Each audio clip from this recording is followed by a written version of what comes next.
Hi everyone, my name is Callyan Lacio and I'm a PhD student from the University of New Hampshire. And I am so excited to talk to you guys today about my Project Green Challenge 2024 journey and my climate action project called Voices of Science. So originally my journey started in 2020. I was in my undergrad and I was really excited to start, but the world was just a different time then, and it wasn't my time. Flash forward 4 years to now, I saw the postings to join PGC 2024. I had just started my second year of my PhD, and I was the most comfortable that I had been about nature and conservation than I ever had been. That was the point where I knew that I could really take in and appreciate the knowledge and diversity that PGC has to offer in such a safe and open environment. There was one really big thing that stood out to me from the entry survey, the very last question. Do you consider yourself a climate activist? My response included how I thought in theory it sounded good, but it can have negative connotations to some, and that I think I probably am one, but I wouldn't call myself that. Little did I know, big changes were coming for that mindset. My knowledge grew an insane amount during the month of October, more than I could have ever imagined. Everything from fast fashion to where my energy comes from, which was a huge surprise for me, a local nuclear power plant and what impacts that has on my community, and even ecosystems I had never visited before and the challenges that they face. I learned so much through that month, with some of my favorite challenges being outdoors, indigenous peoples, and forests. I learned so much about accessibility for others and feel much more empowered to educate others because I know so much more about my community and those all around the world. So, do you consider yourself a climate activist? My new answer is absolutely. I originally thought that it had to be radical to be activism. Now that I feel more educated, I feel more comfortable advocating as well. PGC was a great opportunity to be educated about different topics from different viewpoints, and it was really enlightening. I never realized how surface level my knowledge was on things like B Corps, fair trade, and even plastics.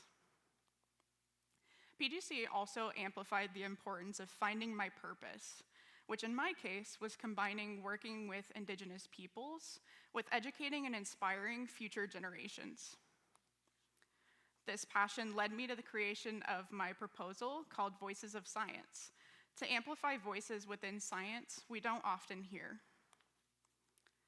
I do quickly want to orient you to 3 places on this map of the United States. The first is up at the top. This white point is where I go to school and live. This orange point here is where one of my research locations is located. And this green point down here at the bottom, right there in between the two, is where the Wampanoag tribe we're going to be talking about today lives. I make weekly trips there from May through November, and so getting to my project location is completely feasible. My project is aimed at empowering Indigenous youth by reshaping their understanding of STEM and what it means to be a scientist. The Wampanoag tribe I live with was the first to meet the Pilgrims when they came over. They've been fighting tirelessly on language reclamation projects, land back initiatives, and education projects like the Preserving Our Homelands camp, which you see in this picture here. My plan is to use that camp to work with students on discussions about what a scientist is, provide hands-on opportunities with research through my own, and foster a collaborative learning environment about STEM while honoring their cultural heritage by helping students understand that their 2 identities don't need to be separate.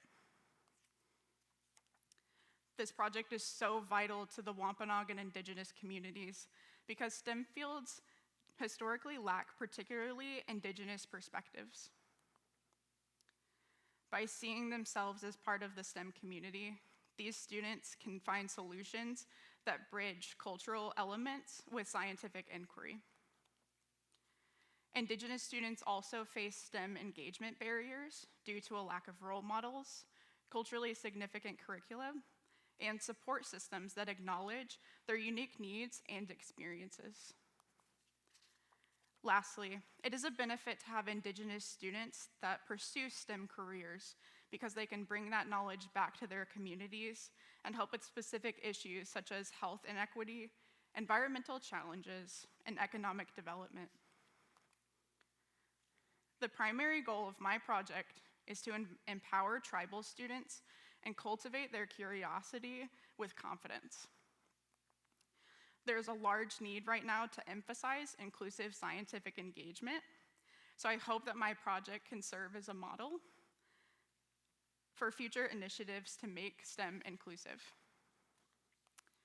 As I also work with the tribe for my PhD research, there are plans to do before and after surveys with the students so they can think out loud about their thoughts, as well as have them do draw a scientist activities, which is like what you see right here, so that they can see how their thoughts are changing before and after the camp. The goal is to publish these findings to underscore the importance of combining research and cultural knowledge.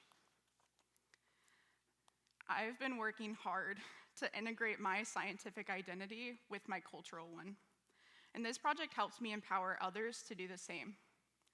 On campus, it's not common to work with marginalized communities. I hope that this work inspires other people to know that this partnership should and can be done. And my finally community is twofold. The scientific community also lacks an emphasis on being inclusive. I hope that this can help change that. And then also the Indigenous community, to see that there are people that care, and also that their dreams are not as far from reality as society sometimes makes them feel. All of these changes, in turn, help at all levels make us all better informed stewards for Mother Earth and also our non-human relatives. Thank you.